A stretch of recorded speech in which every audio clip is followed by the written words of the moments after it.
Hello, everyone. Thank you for joining me. I'm Jill Bloom, group publisher of Walls and Ceilings, and welcome to If Walls Could Talk. It's always an honor to have with me my great friend, Trent Cotney, partner of Adams and Reese. Trent, thanks so much for joining me. Hey, Jill, thanks for having me.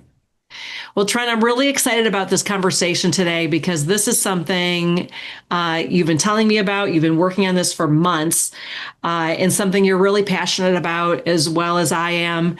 And no doubt this is going to be a great conversation because everybody listening needs to know what you've been up to. And this has to do with what you've launched with NCPI. What is NCPI? What does it stand for? What are you up to, Trent? Because you always got some great things Sure. up your sleeve. Yeah, absolutely. So, you're right. This is something I've been very passionate about, and the NCPI is the National Construction Policy Institute, and what it is a think tank of individuals, academics, lawyers, and others in the industry. And the goal of NCPI is to put forth good policy recommendations for changes in construction, whether it be labor, immigration, contracts, you have it, whatever you could think of. And to me, it kind of came about, the idea came about because I would go to these conferences, both, in roofing or construction, and I'd be talking to people, like-minded individuals that wanted to use, sort of the knowledge that we have to figure out a way to see if we can affect positive change. And one of the things that really started this conversation was OSHA's multi-employer citation doctrine. And we've talked about it on our podcast plenty of times before. It's Yeah. something that I've written about in my OSHA books and I've talked about for decades. And I've always had a concern with it because for those of you that don't know, the multi-employer citation doctrine allows employers who create, expose, correct, or control a hazard on a site to be cited even if their own workers weren't directly involved. Okay, so Right. typically you see it where you've got a subcontractor, they do something wrong, and then the prime contractor gets cited for it. And what I do in the first white paper, which if you're interested, you can go to constructionpolicyinstitute.org and download it there for free. There's also a press kit there that kind of explains things. I explain, in the paper that legally the multi-employer site doctrine didn't really go through the promulgation and rulemaking requirements that are necessary to kind of put it into law. I talk about the legal history of it and how there's been a lot of disagreements in the courts based on its application. But most importantly is I recommend a series of both statutory reforms and code reforms that can allow prime contractors to assist subs with their safety, right? It creates a safe harbor so contractors aren't automatically liable when they're helping subcontractors. It creates a matrix for citation severity that's tied to actual control. Right now we've got contractors that are being cited even if they're not on a job site.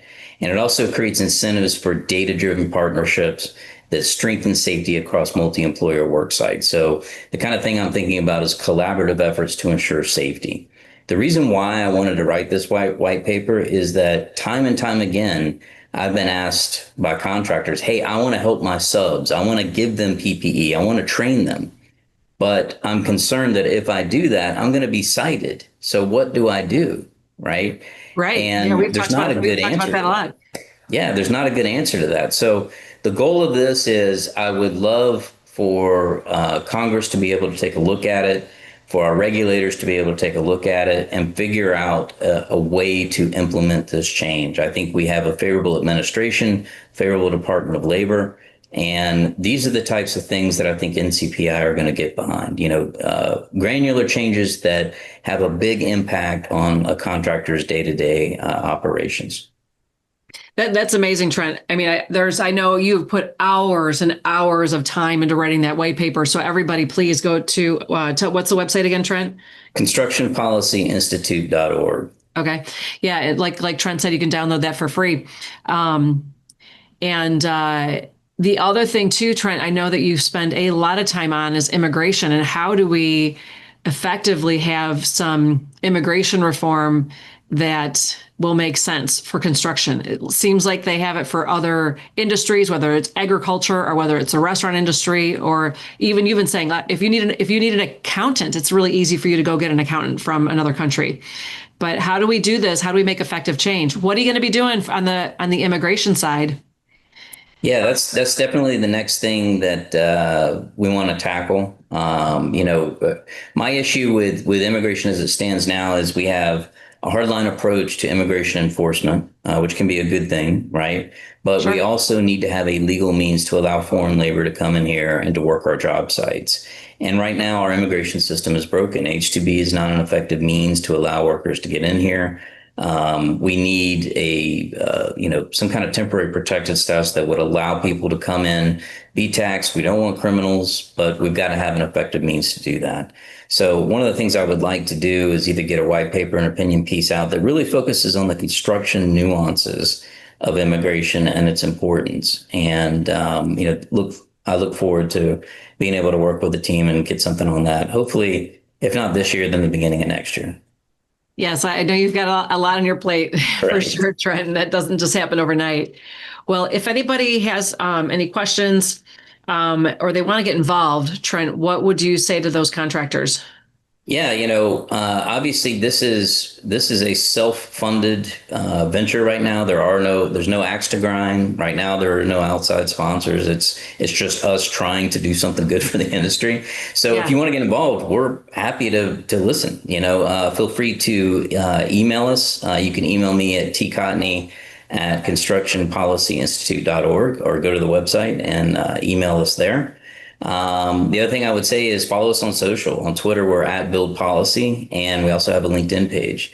So, welcome anybody's input. Like I said, this is right now, it's just a ragtag team of people, professionals trying to help and make change. So, look forward to doing this, something I'm very passionate about, and, stay tuned for more. I love it. Well, we're excited to help you spread the word about what you're doing, Trent, because you've already, over the years, you have spread so much positivity, and you're so generous with your time and with just giving advice to contractors every time you're at trade shows and events. And we're always so grateful for that. So once again, thank you so much for what you're doing with NCPI. That is absolutely amazing. Thank you. Uh, Appreciate it. Great. Well, and if anybody, so we've got the website. We'll make sure we put that down in the notes so you know how to get in touch with Trent. Is also the website to go to.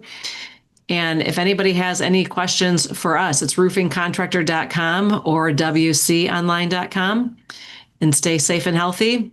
We can't wait to talk to you soon. Thanks again, Trent. Thank you.